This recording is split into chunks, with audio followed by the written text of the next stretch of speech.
Okay, recording na. Hi guys! Welcome back to my channel. Now, pang ilang araw na ngayon, teka lang. So, it's already March 29. Day...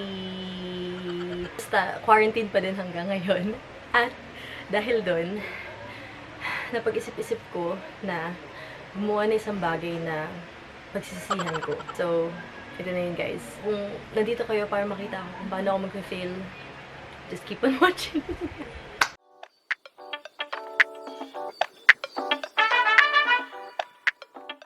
Hindi ko na kaya mag-antay ng 2 months pa.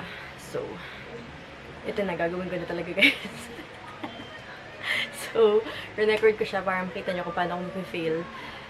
So, kung mag-fail man to, magpapakalbo na lang ako. So, ako talaga nagugupit ng bangs ko ever since. Okay, so ngayon naman, i-attempt kong gupitin yung buhok ko. So, yung buhok ko is gantong length. Tingnan mo, kumuha ko si Ben and Ben. Teka lang. So, ganyan kahaba. Sobrang boring. Kasing boring ng love life ko. Charot. Let's do this. Okay, so dala ko yung malaki kong salamin para hindi ako magkakamali sa buhay at kita ko yung sarili ko. And para sure, meron ako laptop dito para nakikita ko yung mga step-by-step process. Okay? So, simulan na natin. So, babala lang. Huwag niyong gagawin to kung hindi ka sure. Okay? Gawin niyo lang to kapag bored kayo. Nacharot lang. So, ayun. Sana maturo ko sa inyo ng tama at sana maganda kalabasan nito.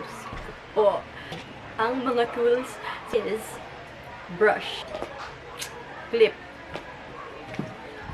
pang straight ng buhok, pang tali ng buhok, at 3 klaseng gunting.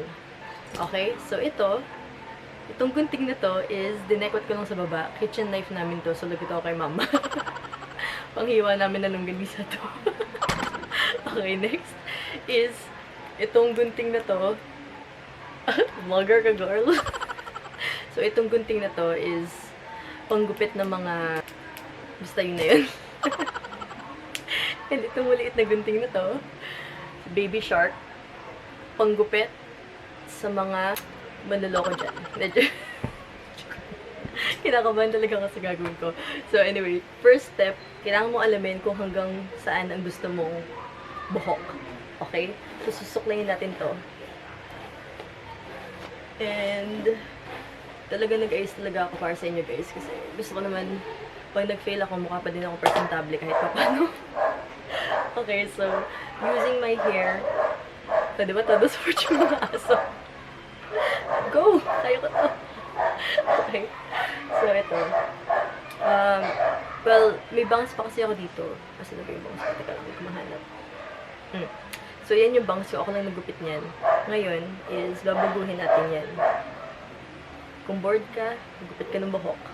Okay. Ang gagawin natin ay paalamin mo kung hanggang saan ang gusto mo. Parang ayoko nang yata gawin. Pangit. Okay, so ayan. Okay. Tamang desisyon ba ito sa buhay pa? Pwede ka pa mag-back out. May oras pa. Okay, punta tayo sa Pinterest. At maghanap tayo ng bob cut. Ayan. Shit, ang gaganda ng mga babae dito sa Pinterest. Pero pag ako na yung gumawa niyan, powered by Mimi na tayo dyan. Hanggang dito. Kaya ba hanggang dito? Namigli. Okay. Buhok lang ito, Pam. Buhok lang siya. Tutubo din to. My straightener. Alright, so ang gagawin natin ay itatali natin yung buhok ko sa ganitong heart. Like so. And isa-straighten ko muna pala lahat ng buhok ko. Babalikan ko kayo after kung matapos to para di na tayo naglolokohan dito, okay? Okay, so I'm back. At nakapag-decide na ako na hindi ko na siya gagawin. Joke lang. So, ayan. Semi-straight na yata itong buhok ko. Oh. Okay. May nag-text. Huwag ko daw gagawin. Charot. Kaya ko lang naman siya straight para makita ko kung hanggang saan siya. And ang buhok ko is mid-length na siya. And medyo boring na siya. So, alam mo naman, kapag nabobore tayo, kung ano nagagawa natin sa buhay. So, sisimulan na natin. I'll try my best na gupitin only until here. I mean, ito muna. And then, paunti-unti hanggang dito. Kinakabahan ako sa ginagawa. Hindi natin itong section, itong part, lower part lang, para safe tayo. Para kapag nag-fail, at hindi mo nagustuhan, itatago mo na lang. Susuklingin natin to. And, using our longganisa scissors, breathe in, breathe out. Okay, so simulan na natin. So, ito na talaga. Let's do this. Kailangan ko tumahimik muna saglit kasi kapag maingay ako, baka mamaya hanggang dito ko magupit. So, dito lang tayo. Mga pang split ends lang na. Ayan ha, hindi ko kayo niloloko. Ginugupit ko talaga. Oh my gosh. Oh my gosh.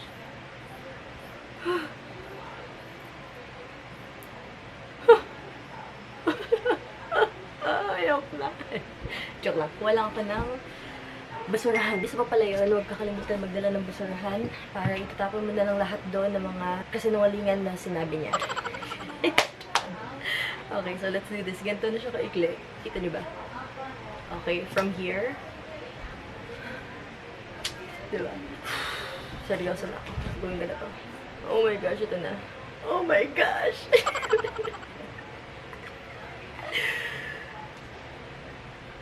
Ayoko na guys. Oh my golly. Wow. Kaya mo to, Pam. Panindigan mo yan. Bored ka, diba? Sige. Okay na? Tama na? Ayoko na. So, after ilang hours pa to, breathe in, breathe out, gupit. Shit, hindi ako nakatingin. Okay, so, okay na siguro yan. Bagong style. Thumbnail. Pag nag-fail ulit to, papakalbo na ako. Oh my gosh, ang ikli ng buhok ko, Pang! Ay, kagawa mo sa buhay mo. Sabi ko, Bob, SpongeBob yata ka lalabasan nito. Kung makita ko man na hindi siya bagay, kukunin ko ulit, tapos itatape ko na lang. Pero ako naman talaga kasi nagugupit na, oh, hindi siya pantay. Okay, so ako naman kasi talaga nagugupit ng buhok, hindi naman buhok. Wala naman ako, ngayon lang ako nagkaroon ng courage kasi dahil quarantine. Hashtag effects ng quarantine. Baka magkamali. Sinasabi ko talaga sa inyo guys, kapag nag-fail ako dito, paki-dislike lang, ha? Joke lang. Hindi. Kahit mag-fail man ako dito, paki-like pa din yung video kasi ang daming nawalang buhok, guys. Support na lang. Okay na siguro yan. Okay na yan. Di ba uso yan? Yung hindi pantay yung buhok.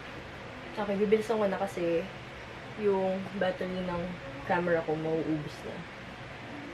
Oo, hindi na siya i-straighten. Kapag nag-fail, hindi nag-fail.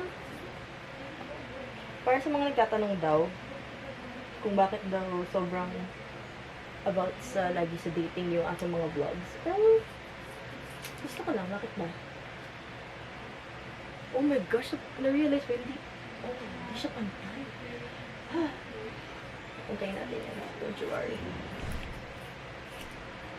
Pantayin lang natin yan.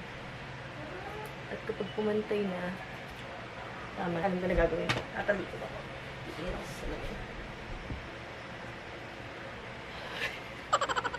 okay, so guys, malulubat na talaga.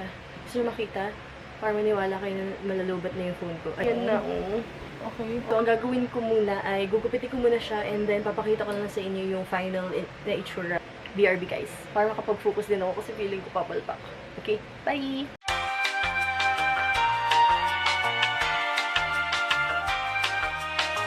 Okay, so hi guys, I'm back. Now, ito na ang final na itsura ng aking buhok. So, ako lang nagupit nito kasi kailangan ko talaga si hi muna sa baby loves ko. Hello! Hi mama! Iba na yung hair mo, mama? Hello mga pamster! Okay, so ayan. This is my final look. Within 2 months naman siguro, haba naman siya ng mga hanggang dito. Joke lang. At least mukha akong edgy kahit papano. Edgy Sheeran. Feel good naman about it. Hindi ko pinagsisisihan na ginupit ko yung buhok ko. Kasi una pa lang, summer na and sobrang init. So, there you go. Ayun, just make sure na kapag ginawa niyo to, take as much courage as you can. Kasi ako, kailangan ko pa manood ng K-drama para lang ma-feel na, okay, bagay sa kanila, sana bumagay din sa akin. So, ito, this is my final look and I hope you liked it. Sorry kung hindi ko na napakita lahat, pero ang ginawa ko lang naman is I just chopped everything off, pinantay-pantay ko lang, and then yun lang. Kung makikita nyo, ito yung inspiration ko talaga. Andito lahat, nasa Pinterest ako. Ayan no, ang gaganda ng mga babae dun. Okay, so I guess that is all for today. I hope you liked my new hair. Bagong buhay na tayo mga... Yeah, comment down below what else you want to see. Don't forget to subscribe to my channel, and you can also hit the bell button so you'll be notified every time I post a video. And don't forget to like this video. Yes, that is all for today, and I hope you did like my look. Kinabahan ako ng sobra dun, pero kaya naman. Masaya naman ako sa nangyari. Masaya naman ako, so simula ngayon ako na lagi magugupit ng buhok ko. Okay, alright, so I hope to see you on my next one. Bye!